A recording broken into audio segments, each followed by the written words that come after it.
रहना पड़ेगा हमें।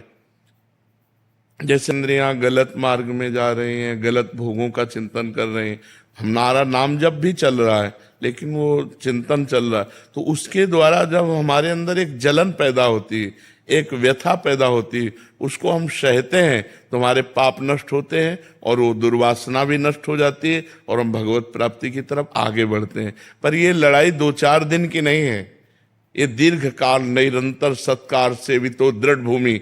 जब लंबे समय तक हम ऐसी साधना करेंगे तब हम इस पर पार पा पाएंगे। ये तो बहुत कठिन है, बहुत कठिन है भगवत प्राप्ति, क्योंकि हम घसीटते हैं प्रभु की तरफ मन को और मन घसीटता है हमें भोगों की तरफ, और भोग सामने है और प्रभु अव्यक्त है। प्रभु तो दिखाई नहीं दे रहे और भोग सामने है, तो मन हमारा घसीट कर भोगों में डाल देता है, अभी भोगो और अभी सुखी हो। भगवान तो बाद की बात है, भोग तो अभी है, अभी भोगो अभी सुखी हो जाओ।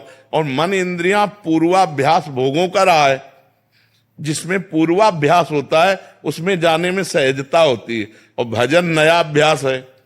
अब इसे हमें प्रयत्न पूर्वक भजन में लगाना पड़ेगा, प्रयत्न पूर्वक भोगों से हटना पड़ेगा, तब हम भगवत प्राप्ति की योग्यता को प्राप्त कर पाएंगे।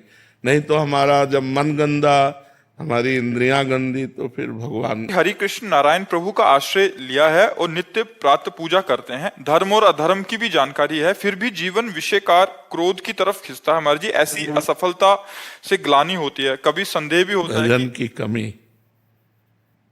निरंतर भजन जब चलेगा तभी हमारे समस्त दोषों का नाश होगा। कहा हनुमंत विपति प्रभु सोई, जब तो सुमिरन भजन न होई। घनीभूत भक्ति निर्विकार भक्ति, घनीभूत जहां समय ही नहीं है। कभी हम भगवत गुणगान कर रहे हैं, कभी भगवत गुणगान सुन रहे हैं, कभी भगवान का नाम जप कर रहे हैं, कभी मंत्र जप कर रहे हैं, और संसार के कार्य भी कर रहे हैं। जो हमें संसार के कार्य मिले वो कार्य करते हुए अपनी इंद्रियों में, जो मन में भोगों के प्रति गलत व्यथा है उसको सहना पड़ेगा। यम ही न व्यथयन्ते पुरुषम पुरुषर्षव सम दुख सुखाधीरम सोमृतत्वाय कल्पते। जो मन और इंद्रियों के द्वारा दी हुई व्यथा को सह जाता है, व्यथित नहीं होता, वही अमृत पद का अधिकारी होता है। तो ये सहना पड़ेगा हमें।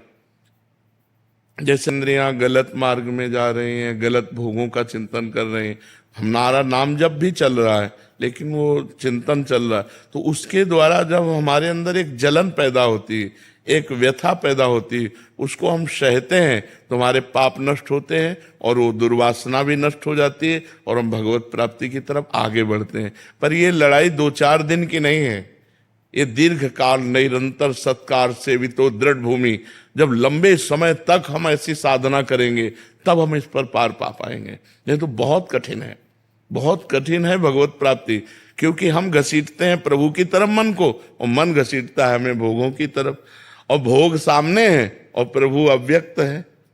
प्रभु तो दिखाई नहीं दे रहे और भोग सामने है, तो मन हमारा घसीट कर भोगों में डाल देता है, अभी भोगो और अभी सुखी हो। भगवान तो बाद की बात है, भोग तो अभी है, अभी भोगो अभी सुखी हो जाओ।